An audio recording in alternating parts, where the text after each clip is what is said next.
Hey guys, welcome back to Micho Makes. My name is Micho. I like to make stuff.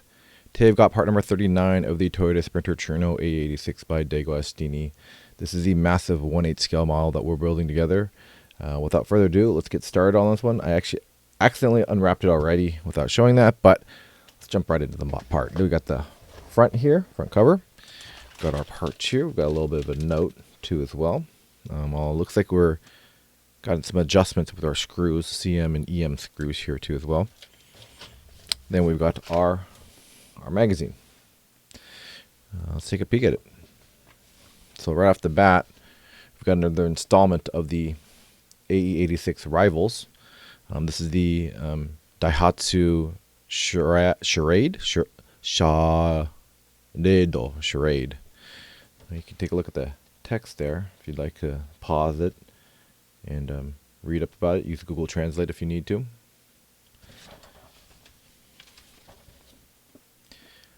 Cool little hot hatch, it seems.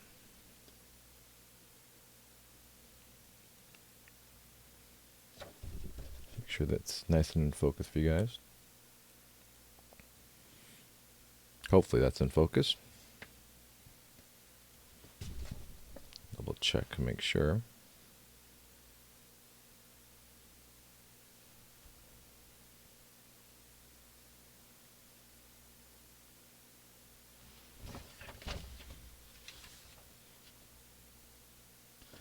And then got the Corolla 2. Now, this looks like it was made from 1982 to 1986. So this is the predecessor of the AE86, it looks like. You can definitely see a lot of inspiration there. This is definitely more of a commuter car. You can definitely tell in its form factor. I mean, technically the AE86 is a commuter car too as well, but enthusiasts get a hold of it. Rear-wheel drive, nice peppy engine, 50-50 weight balance. So it doesn't surprise me that a lot of people modified theirs. But you can definitely see the inspiration for all the AE86s and the modeling here too as well. Here's the specs.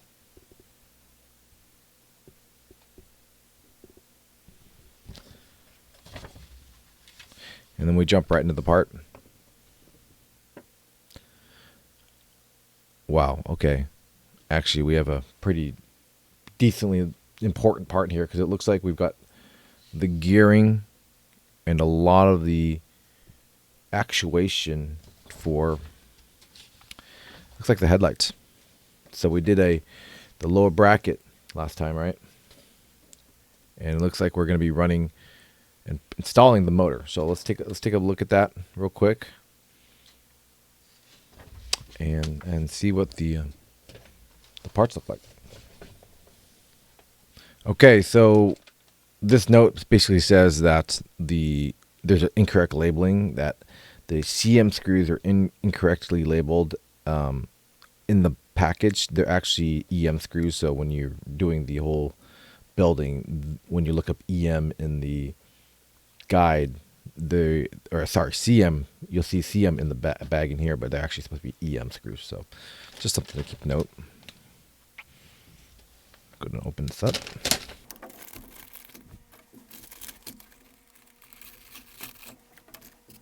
All right, our first part, let's take a look.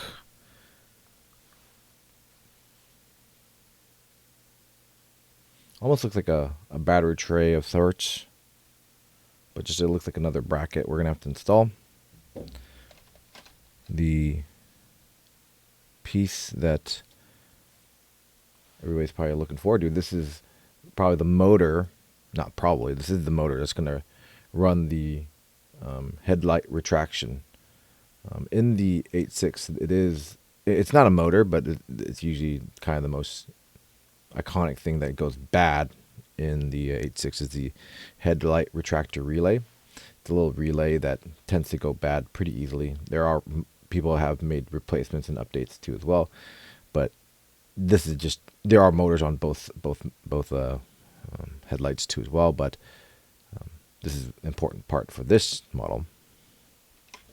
What else we got here? We got a Another bracket. It probably controls the actuation of the headlights too as well over just one motor. We've got a gear here. Now, oh yeah, this is actually metal. This gear here is plastic.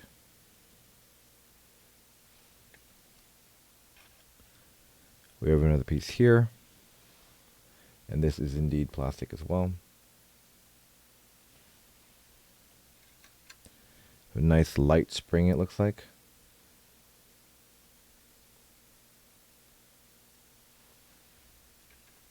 And then another bracket, looks like. Oh, and one more actuator arm. Probably one for each light. We've got TP screws and AM screws. I did not see the CM screws in there, or EM screws. So maybe it's another part that they grab them out of. I'll take a look and see. But one thing you kind of notice, obviously, you know, motors have moving parts, but it looks like got a little oil right here dripping from the motor itself. Obviously, as lubrication, a lot of brass parts in here, which brass is a very good, you know, material for wear, so that it actually runs smoothly and doesn't grind or anything. But it looks like they did oil it, and looks like it did kind of leak out in the packaging there for the motor itself. Cool. All right, let's get set up, and I'll bring you guys right back. Okay, I actually just found these in the bag. You know, it has had some stuff for just floating around, but yeah. So what it is actually on number 9 here. Let me just pull this up. Or page 9 here. You have this part where the screws need to be put in that are labeled EM. They're actually not EM. They're going to be these CM screws here. So just something small to remember, but you know, just kind of the extent of the detail that they are putting into this model is kind of bananas. So we'll put these all to the side, and we'll get started on the build. Okay, first things first, we're going to be actually inserting the gear right here on the shaft of the retractor, and they actually call out in particular the orientation of the gear itself. Let me make sure it's the focus. You can see there's a side with a, I don't know, kind of rougher side, and the other side's kind of pretty pristine, I guess.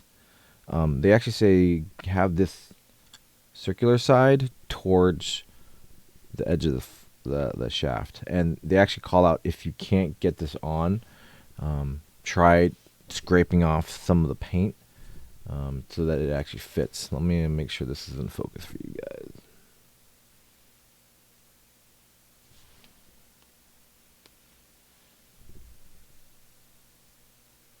There it is. Okay, let's give it a shot.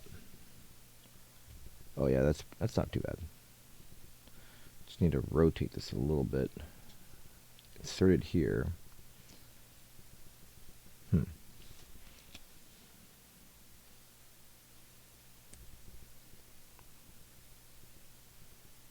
Kind of interesting. You have to get it to a level. Maybe I just get it on there and rotate it, I guess. Oh yeah, okay. You can see how it's aligned right now. Let me just make sure it's focused right there. And with those two little knobs, it's kind of hard. You have to rotate it around that, and then I guess push on.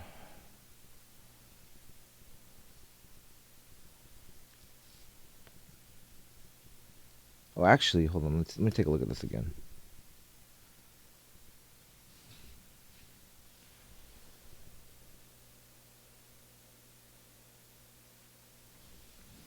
Okay, so that's one thing I noticed, is that on this bar, you can see on this side it's rounded, and then right here it's actually kind of keyed, protruded in that way. I don't see any massive differences here in the gear itself, but let's try again.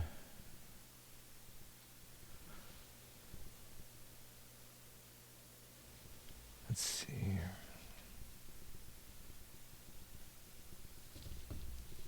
here. Ooh, a bit difficult there. You can see me pushing on it. All right, I'm gonna look at these instructions one more time. Oh, you know what? My gosh, I'm doing the wrong piece. Let's try that all over again.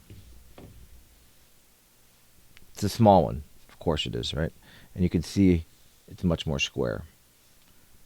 So, doing the wrong thing, but we are putting the correct side that they recommend, or they tell you to do on this side versus the other side. And then it should just slip right on, because it feels way more aligned.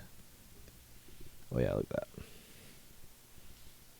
Just kind of get it on a little bit more. Yeah, that's nice and flush on this side. Take a look at that.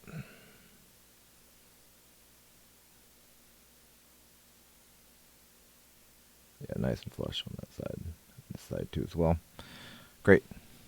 Okay. Next step, we're taking actually the one that we were trying to get it on accidentally, and it is keyed in this way, but let's see here. Let's make sure we're doing it the right orientation again. So like this, and we're going to be inserting this right here. So yeah, they are keyed this way, and it basically makes it a round shaft, you can see. So you've got the two halves here, the two semicircles, and then they're just going to go like that. And then the we're going to be using some AM screws right there, go through that, and then the threads are going to bite on this side right here.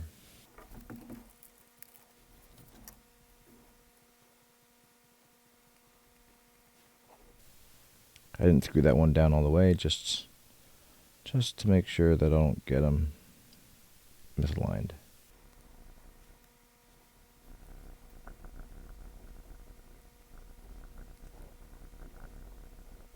All right, that looks good. Nice and solid connection right there.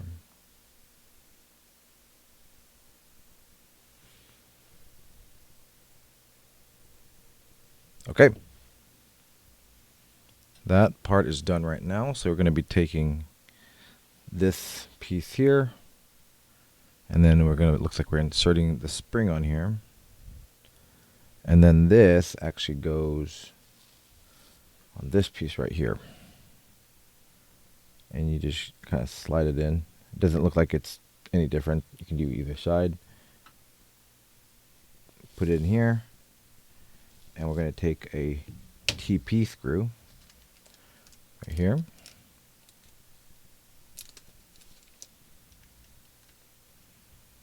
It's got a nice little kind of flat top on there.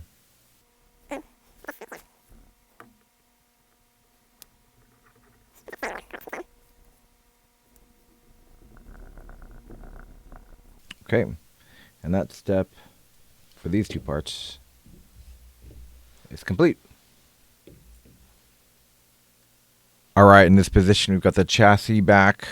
We take the motor here, and they call out, because the motor is actually going to be going right here in this box, to not have the flat side down. So there's kind of flat sides on each side of the motor, and then there's a round side. Do not have the flat side, but you can have either side, round side on top. But we'll just put it in just like this. Fits in nice and snug. Do not pinch this wire, they actually call out. Fits right in there. Then we actually take the shaft here, and to verify the orientation, it gets laid in on these two brackets here and connects with the gear right there. Okay, and they have it in this upright position in the imagery. And then we take this cover here, and this cover, we'll go ahead and zoom in. Oops. So you can see a little bit better. Pull this out just a little bit so you can see. It's got this little again, actuator, spring actuator that we assembled here. Actually, it goes, this arm goes through here and it falls right into place. And again, they call do not pinch this little wire here. And we take the, as the book lists it, EM screws, but they're the CM screws. And we're going to put them in the bolt holes right there.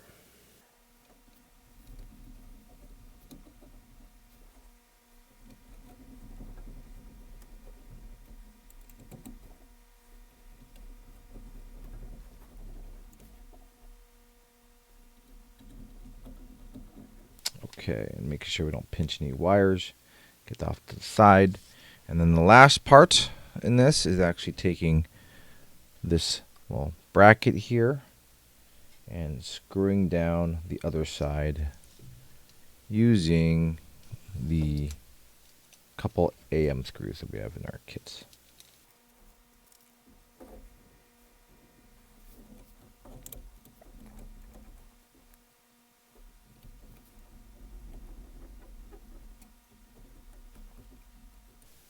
Oh yeah, you can hear the motor running a little bit. Cool. We're going to leave in that up position.